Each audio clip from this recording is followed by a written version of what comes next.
Well, hello, everybody. Come on in, step right up. Welcome to a dicey experience. You'll find the most odd and strange creatures in this here game. Coming up first is our Turtle Warlock. His name is Stolen. Tell me a little bit about yourself, Mr. Stolen, and why are you so creepy looking like a turtle? Well, if you want to be serious, the turtle's name is Crew, not Stolen. There's two different things you got to see. You know what I mean. So, but this is Stolen, and I am playing Crew, which is a warlike turtle, and he is just barely surviving. But that's how it is sometimes. Shoo-wee! That's a pretty exciting moment there. Well, who's that little small man there next to you? He's got lots of them gizmos and gadgets on his back. Hey, it's Mean Green here, coming to you playing Arlo Legolo. I'm just happier than a buzzard on a gut wagon to be here. I like to come on here to the Dicey Experience, and sometimes I play old Clark Coldwater there as a guest appearance. But right now I'm playing at Arlo Legolo, and I'm just so happy to be here with y'all. I'm just like jittering like a squirrel at a hoedown. I tell you what. Woohoo! Well, don't you know that's something else? Shooey! Wow. I didn't understand a lick of what he just said, but we'll look on over at that a strange creature over there. He's got big old teeth and a dress on. Tell us a little bit about yourself, there, Meerkat. Well, I'm playing Torg. I am a Harfork, and I'm just so glad to be here. Wow, it is an honor and a pleasure to begin this here game. And who would like to tell us what happened last time? So, last time after we threw somebody overboard, I mean, his neck may have snapped on the way down, but that's neither here nor there. We tried to sneak into a portcullis on the side of the ship. Well, You went to a porta potty? No, it wasn't on the poop deck. It was on the side of the ship. I mean, I guess there are some of them that go over the side of the ship, but I mean, that's not what it's made for. Teacher's out. Fire when ready. Sun's out, Keisha's out. That's what I always say. Yeah, there you go. Anyways, inside that portcullis, there was two little grungs that we ended up fighting one of them, and then the other one got scared away. I mean, I guess Torg there, he just needs an Oscar for that performance he gave. He scared everybody off that airship. Now we're just we're trying to gather our things and figure out what we're going to do from here. That's right. I think to help save time, you guys managed to use Torg's rope, the last rope you guys have, to pull yourselves back up to the side of the ship. You're back in the cannon room now, and there is a flight of stairs left to get you guys on down to the treasure room, I believe. That being said, what do you guys do when you guys get all back together? Torg, did you scare everybody away? What's going on? There's a dead grung at his feet, by the way. Well, I just acted like Sally and scared them off the ship. No, it was nothing. And this one just got in the way. I guess we're going to have to let V know that you have acting skills. I mean, that could come in handy for the clan. If you'd have told me that Thorg was going to be the thespian amongst us, yeah, I don't know what I said about that. I don't feel so well, fellas. Nobody's got a healing potion on him, do they? I don't think I do. All right, grit your teeth. We're ready to go. It's called a gun port. Meerkat's done the research. It's not a portcullis, it's a gun port. This whole time we've been calling it the wrong thing. Oof. Well, I guess my mind was thinking of a porthole, but that's just a window.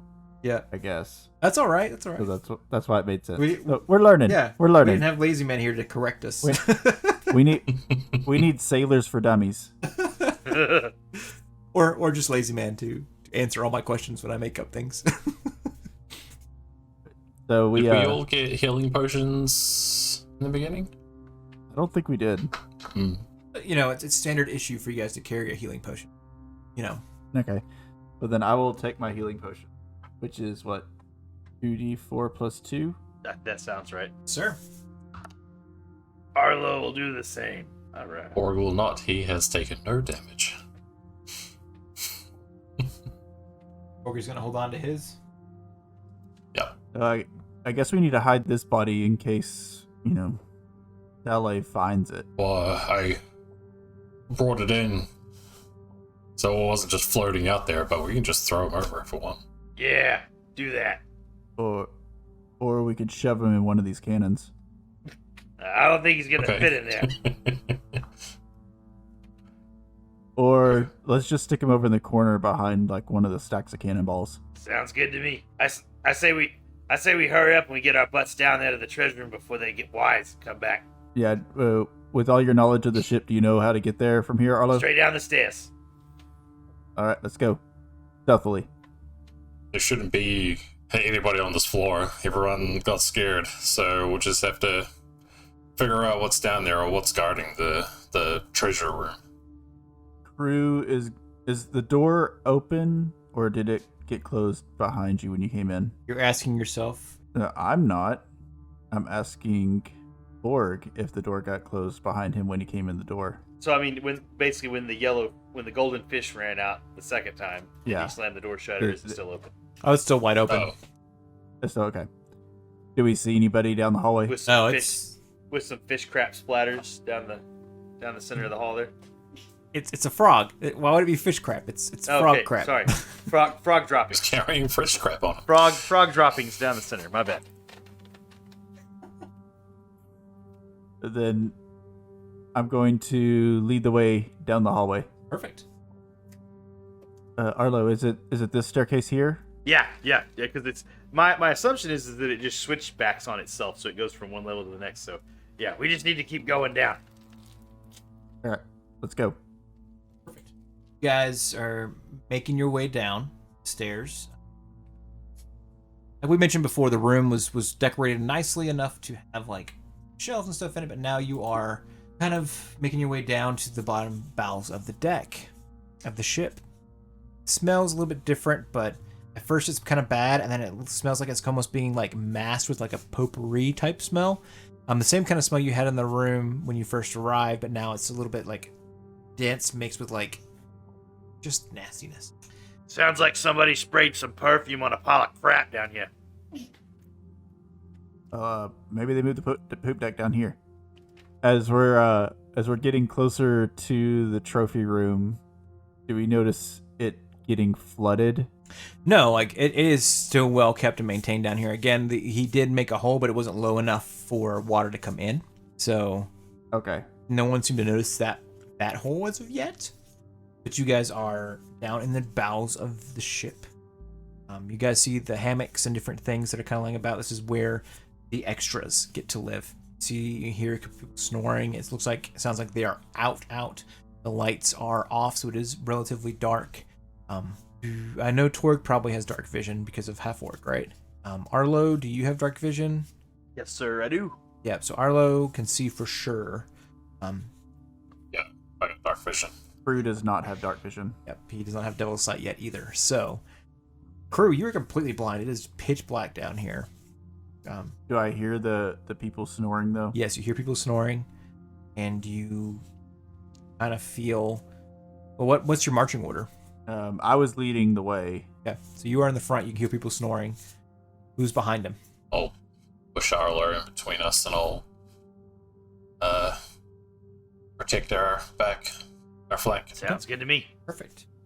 So once we get down into the dark, I hear the snoring. I'm going to turn around and kind of feel for Arlo. Yeah. Grab him and just kind of go, "Shh, people down here. Yeah, I can hear. Make sure Torg knows." Hey, Torg, you hear that snoring? Yeah. That Well, means you can there's... clearly see people in hammocks just passed out. There's like a beer bottle on the floor. There's a little table with a small lantern that can be lit and be dimly lit if you need it to be. There's, trash and stuff all over the floor. People's arms and legs are hanging outside of the hammock. There's one guy that's snoring really, really loud, but you guys know, Arlo, you have to get through this room to get to a hallway to get to the treasure room. Can either one of y'all see? Because I can't see shit. Yeah, I got you. And Arlo will whisper his little incantation and blow in his glove, and have his glove go get that little lantern that you said had the hood on it, and bring it back to him. And he'll just put the hood down and light it real quick with his little lighter that he was talking about at the very beginning of this mission, and hand it over to Crew. Roll me a d20. All right. 1 second. There we go. 20 roll. That is a 12. Oh, if you were worried for a second because some seawater came out of your lighter, but it did still light. So, yeah, you can light your little lantern, and now, Crew, you can kind of begin to see about 10 feet around you. There's definitely a sleeping quarters, but there's a door at the end of the walkway, and if you look behind you, there's a door behind you as well, around the staircase. Arlo, which way? Pick our way through these guys, so just stay close to me and don't make a lot of unnecessary noise. And so I'll kind of take the lead and start weaving my way through what looks like the quietest way to get through these guys. Yeah, I'll tiptoe through as well. Try not to hit like beer bottles or anything like that. Let's make stealth checks. Let's do it. My good stealth. 17. 17, 20. 30, 20. That would be a 6.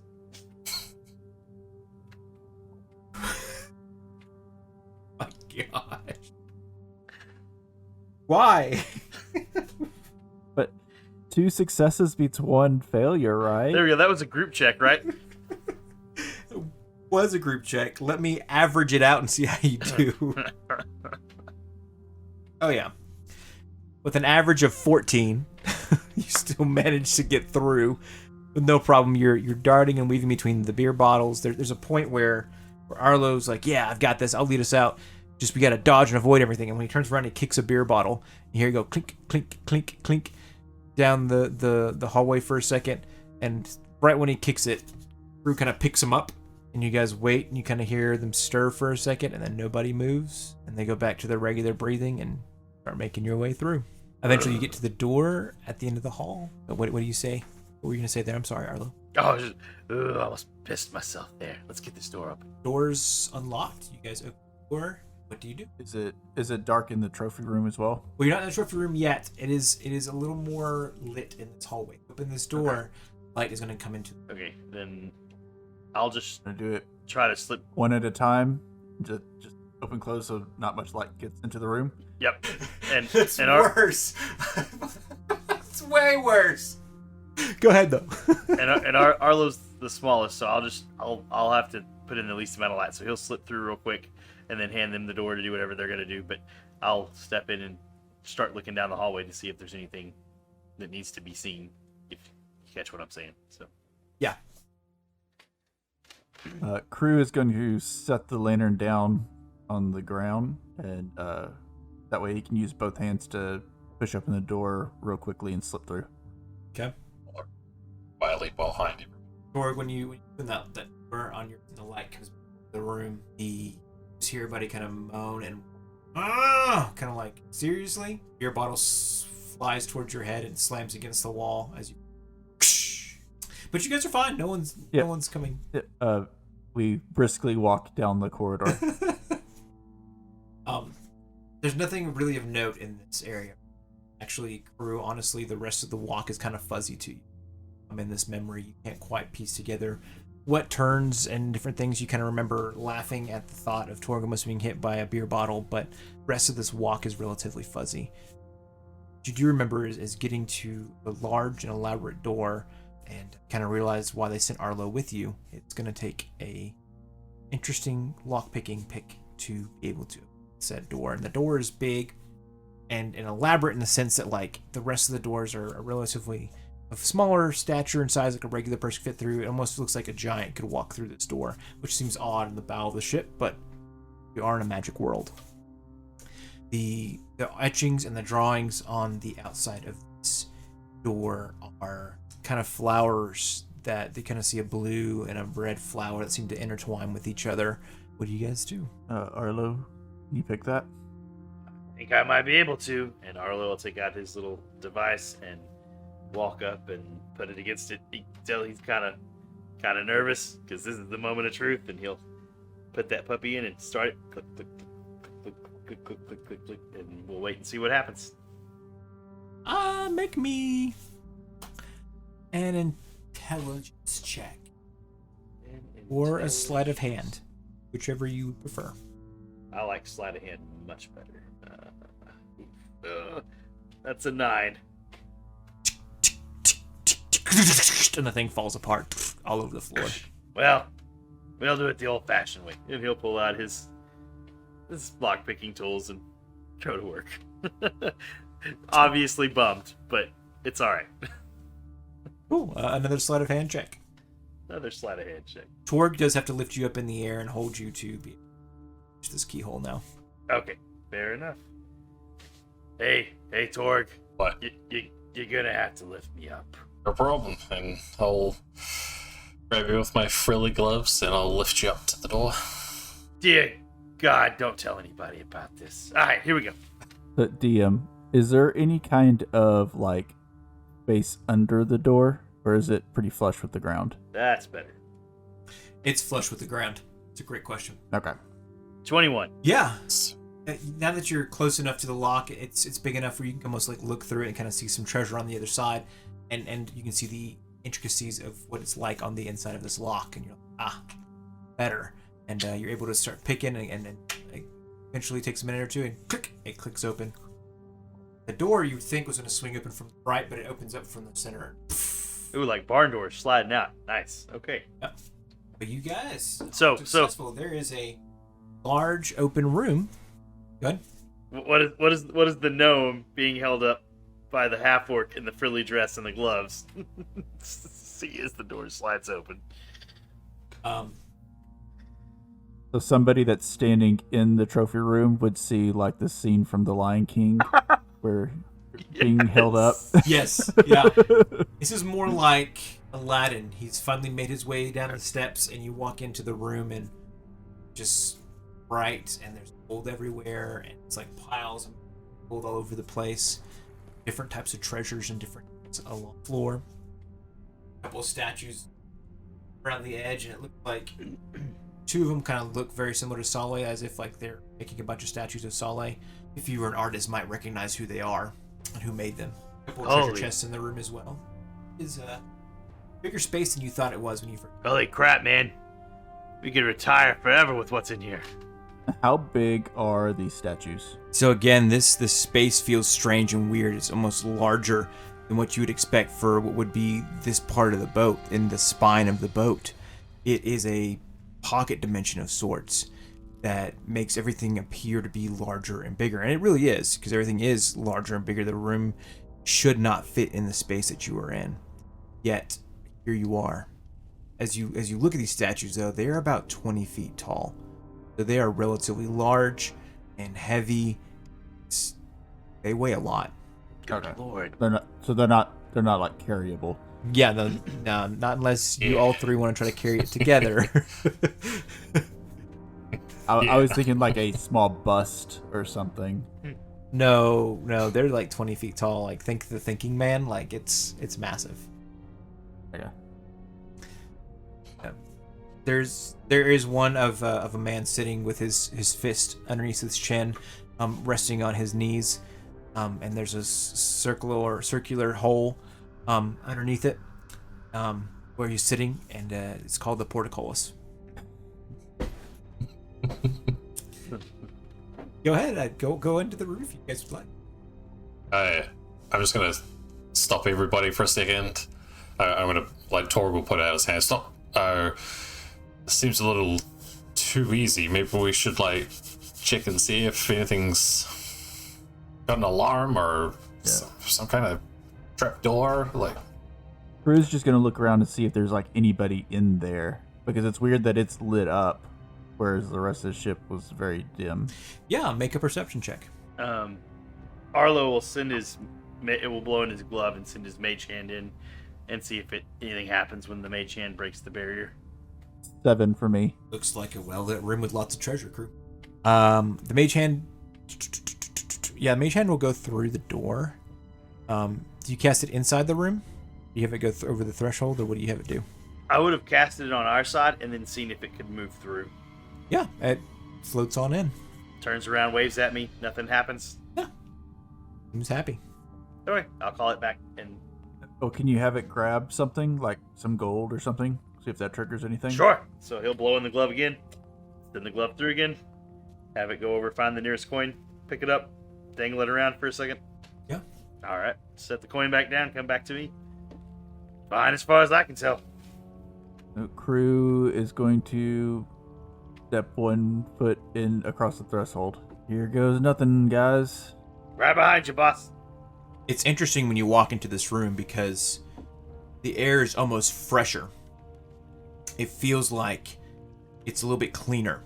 It's a little jarring because the room doesn't rock back and forth like a boat.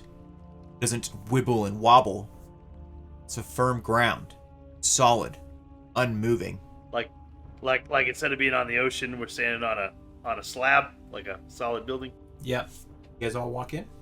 This place freaks me out. I think somebody should hold the door open. Somebody go get some crap and let's get out of here. I've almost died once today. I'm doing all right. That's a good idea. I'll hold the door open. Yeah, Torg, you're strong. You hold the door.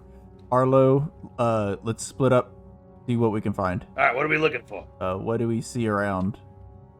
Well, this is your memory, Mr. Crew. What do you guys find? And when you are walking around, I will say this: in the center of the room, there's a strange, relatively large candle with a flame at the top, glowing a little bit, How big's the candle? as big as the statues. Oh, huge candle. Okay. So it's a huge candle. Okay. Yeah, large, massive candle. Yeah. Is it doing anything other than adding ambiance to the room? It's adding light. It's Okay. just there. Is it like flickering, or is it pretty much straight flame? It's a straight flame, but it's a little odd because it looks like something's whipping and blowing it, but there's no wind in the room and there's no windows or doors besides the one you entered that would allow for a breeze to whip it back and forth like this. Do we see the ceiling of this room? Yeah, it's like a 60-foot ceiling. Oh, it's a big space. Okay. And there's nothing up on the ceiling that would be causing it to move. You can make a perception check. 17. Not that you can tell, but you would assume that absolutely not, no. So, we already have Soleil's little memoir here. I think it would be perfect if we could find something that would link her to this in here. I mean, obviously we can't take one of those big statues, but if we could find something smaller. Is there any rare currency recorded in there? I don't see any. DM, do we see anything besides a candle, statues, and coins? There's the treasure chests that are around. Oh, you said something about paintings, right? I said nothing about pink. Okay, so just 20-foot tall statues. Period. Okay. I'm going to walk over to one of the treasure chests. Are they locked? No, they're not locked. I will open it up. So you go to open the chest, and immediately you notice that it has sharp teeth and a tongue-like thing flies out of it and slams against your chest. Yay. Then you hear what sounds like a party horn. Beep! It is a it's a party chest. It's a fake chest, a fake mimic chest, if you would. And you notice that there is some stuff inside of it. But in Crew's scared mood, he still grabs the top of it and slams it back down. So like the teeth go into the fake tongue. And as it echoes, the flame turns and looks at you and points to you. I just freeze. Does it move back, or is it still pointing at me? It feels excruciatingly long, but eventually the flame stops pointing at you and goes back to swaying like it was before. Holy crap, man. Oh, I'm gonna have a heart attack today. Okay. Hey, I just had a thought. Okay, DM. So you said we had the guy on the crapper that was called Portcullis. Do most of these statues have nameplates on them? Sure. Okay. Do any of the statues, any of these names appear in the ledger? Yeah, that Portcullis one does. Awesome. That's a solid gold nameplate. It would only come off of that statue. Let's see if we can just get the nameplate off. We can take that with us. Yeah, let's take that, and let's also take one of those ones off of Saleh's. All right. We'll have a double. Okay, how are you guys going to go about and take these nameplates off? I'm probably gonna. Are the nameplates look like they're screwed on, or are they just how do they look like they're attached? Oh yeah, that's a good question. It looks like they're screwed on. Okay, in that case, it's gonna be lag screws into concrete. So I'll just get out a small punch chisel, and I know that I only have to work around the corners, and then it'll let go of the screws. So I'll just, as a tinkerer, that'll be second nature. So I'll just go to work. Ting, ting, ting, ting, ting, ting, ting, ting, ting. You notice as it gets a little bit louder as he starts to do this chiseling. Oh, go ahead, crew. This is a crew doesn't know any better when it comes to this, so he has picked up one of the coins and is off the floor and is trying to use that like as a makeshift screwdriver. I would say if you can put out about 120 pounds of torque, then it'll probably break loose. Right. To begin to chisel away, and it begins to make noise of a and Torg, you're watching this, right? And you notice that the candle, the flame itself, begins to point towards the noise and eventually turns into 5 flaming fingers, almost like a flaming hand. And it begins to crawl down the candle in a spider-like fashion towards your companion, who is chiseling away at the plaque. Guys, look behind you at the fire. I'm gonna whisper. And Arlo will just lean out around the statue. Do I see this? Your back's to it, so you would have to turn around. Oh, okay, so I turn around. Do I see this thing coming at me? Yeah, it looks like a giant flaming hand, and it is crawling down the like a spider would crawling down the side of the candle. This is the candle. Yep, and it's almost like melting it down. And it's heading in my general direction. It is, yeah. It is definitely heading in y'all's general direction. Okay, I will put something between me and it and try to hide. Okay. You put crew between you and it, or what are you putting between you and it? Probably something it's used to seeing, like a statue. Okay, so you go behind the statue. Yeah. Okay. Crew is just going to. I'm assuming I see this happening as well. Yeah. I'm going to just freeze like I did before because that seemed to placate it. It continues to crawl down, and it starts making its way over the statue, crawling again, limbs like a spider, just kind of not Cousin It. What's the other one? Thing. Hands. The thing. Thing, yeah. Kind of like Thing, just walking, making its way over. Eventually, it gets by you, crew. And crew, I want you to roll me a stealth check. 6. This thing goes to almost like stand up on the middle finger and the ring finger, and as it does, it bumps into you in the process, and it stumbles back a little bit, and it almost kind of freaks out in like a rage, kind of like an angry rage. It's going to swing its pinky at you. Did it feel solid or did it feel like a flame? It feels like a flame. Okay. 24 to hit. That hits. 4 points of fire damage. At this point, let's all roll for initiative. Do I take half damage because I'm still wet from being in the ocean? No, you would have dried off by this point, buddy. Crawl as long as it would have taken you to crawl up the side of the boat. So just to save time in a second, I was gonna ask the same question.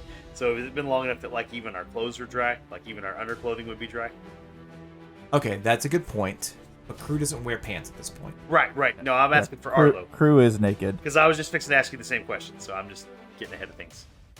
Yeah, from my perspective, turtles dry pretty quick. So, but yeah, yours probably still a little soggy and underwear. Yeah. Section. Okay. Perfect. Chafing a little bit. TMI, I guess, but now we all know. So, what do we roll for initiative? 25 to 20 again. 20 to 15. 19. Okay. 15 to 10. Wow. Okay, 10 to 5. Well, Torg, how are you going to get out of here, buddy? 5-1. Yeah, I'm going first. Sorry. 4. 3. 4 and 3. Yes. Oh my gosh. But you know what? I'd rather have a bad roll on initiative so I can save my good rolls for the attacks. There you go. I like that optimism. We know our initiative now, and we're super excited to get started with this fight 45 minutes into this game, give or take. Probably sooner for our listeners, probably 30 for them. That being said, though, Torg, you are by the door, and this flaming hand has crawled down the candle right here, and it is way over to your friend. Well, I only have 30 feet, and I cannot get to him in time. So I will run up as far as I can. Yeah. Full movement to dash. Yep. Or you're just going to use your movement. I just use my movement. Okay. Nothing else I can do. That'll be my turn. The living burning hands now going to take its turn, and it's going to blindly swing out in the direction it hit something a second ago. But a 10 does not hit our good buddy Crew. It does not. But the heat of it just washes over. Arlo, it's your turn, buddy. You are behind this big old statue. See like a light flashing in front of you as Crew seems to be trying to dodge and avoid being hit by flames. Okay. How big is this thing? It's a medium size, so I'm So about it's as big as you guys. So it's humanoid. Okay, yeah. So soggy clothes ain't gonna do that. Okay, so he'll step over here and then peek around the statue, and he'll just hammer this thing with the magic gun. So it's gonna sound really loud. I don't know. Well, here we'll just do this. So let me just start by. So I'll fire. My gun does a 15 hit. 15 does not hit. Okay. It looks like it's about to hit. It doesn't pass through it, but it like collides with it, and you can tell like it recognizes that it's been hit, but no damage is taken. Okay. And in that case, I'll just move back right there and wait for mine next turn. Okay. Mr. Crew.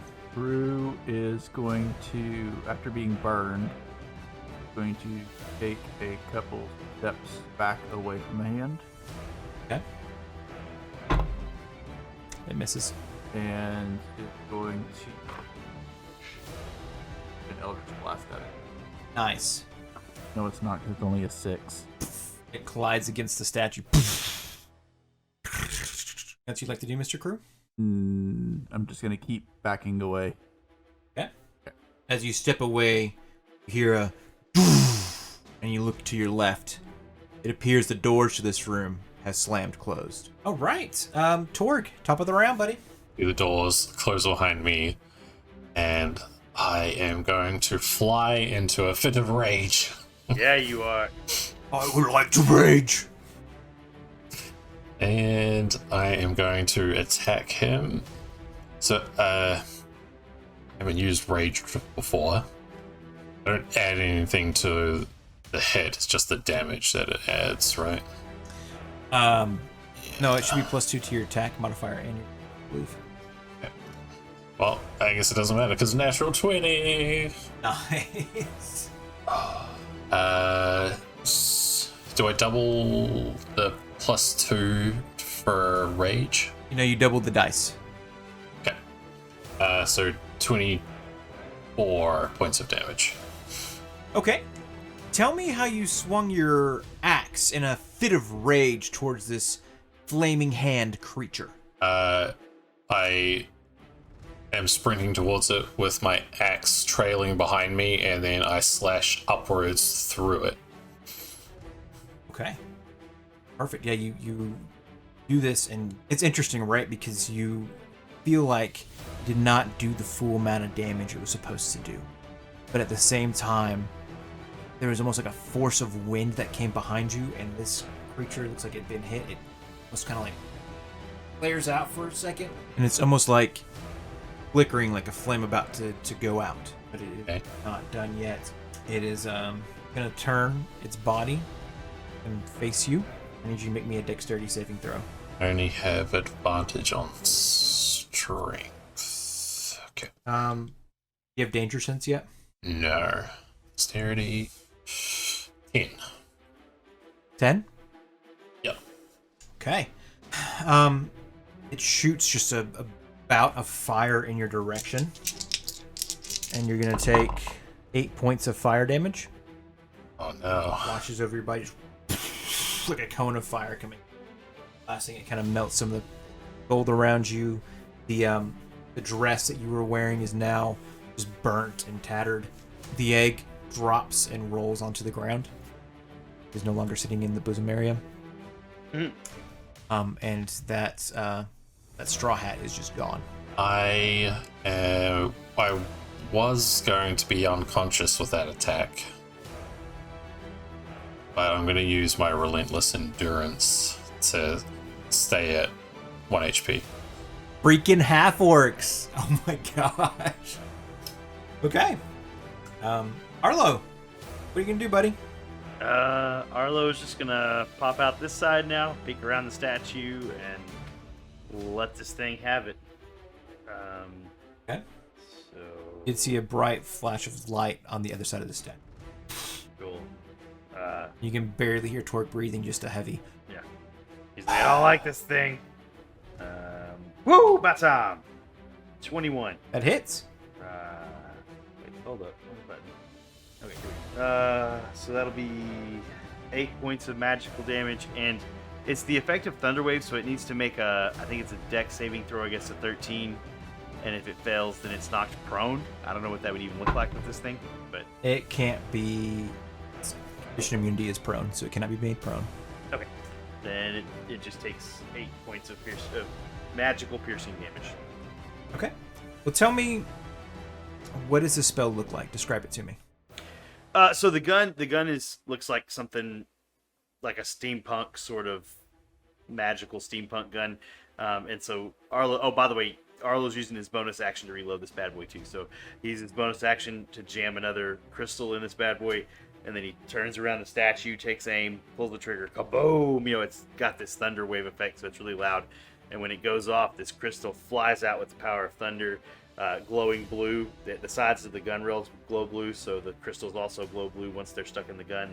And so just this blue magical crystal just hits this thing and hopefully rends a hole in the middle of it. Yeah. How do you want to do this? Oh, Nice. I don't know. I'm picturing Cousin It, but if there's anything like eye slits or whatever, just that portion of it, just rip it off. Okay. It has no eye slits. It definitely looks not like Cousin It, but the thing. Oh, right, yeah. And yeah, it just you watch as your crystal hits it, and it almost has like a, and it's almost like the sound stops for a second and becomes completely silent.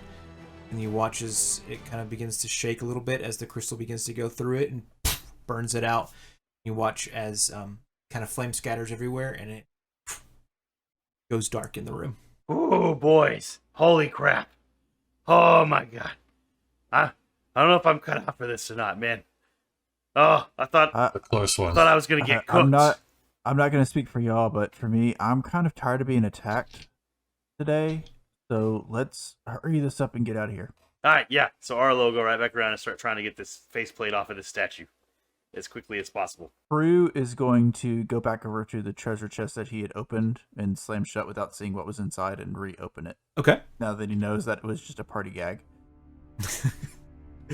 Yeah, what it's dark, but your memory is still very clear. What do you find, crew? So inside the chest, Prue finds this piece of paper that's rolled up into like a scroll. And as he reaches down and grabs it, it just looks like an ordinary piece of paper. But as he unfurls it, he noticed that the inside of it is very inlaid with gold and plate, and it's very intricate in how it's designed. And as he keeps unfurling it, he realizes that it's a map to the island of Federcall. He doesn't know exactly what that is, but he assumes that if Saleh has this very nice map in this treasure vault, it's got to be worth something. Hey guys, I got this. Let's get out of here. Sounds good to me, man. Perfect. You guys hit the door. The door does go back open. You kind of have to hit it, and it kind of back open. Crew, what was the rest of the escape like? So the rest of the escape really was a blur. They were able to make it down the corridor back to the sleeping area. It slipped back in. As and the crew themselves had pretty much gone back to sleep at this point because the crew and Arlo and Torg were in the treasure room for probably about 30 minutes or so at this point. They made it through the room. Torg actually did catch one of the bottles with his foot as he was going through, but was able to catch it before it made too much noise. Up out of the treasure room, back up to the top, and then they started using the bones to claw back down the side of the ship. As on the way to the top, crew had handed over both of the journal and the map to Arlo. Hey Arlo, do you have a place to hold these so that they won't get wet? I have nothing. Yeah, man, I think I got just the thing. And Arlo will pull out a leather tube that's got some baubles in it, including he put his lighter mechanism in there because it got wet before, and he was like, man, I'm such an idiot.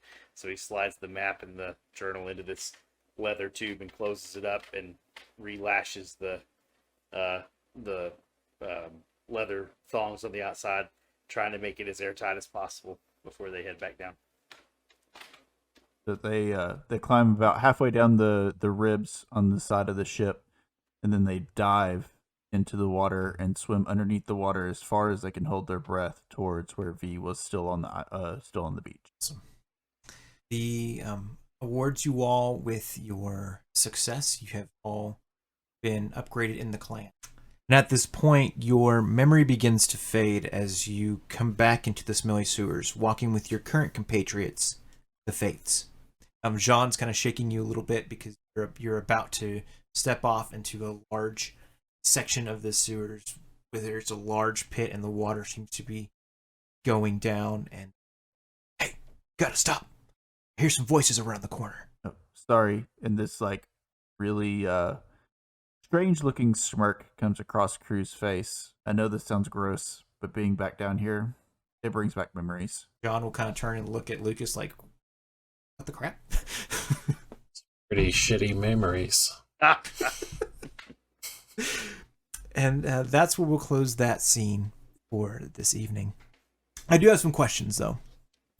Because obviously we have not seen Torg or Arlo since that moment.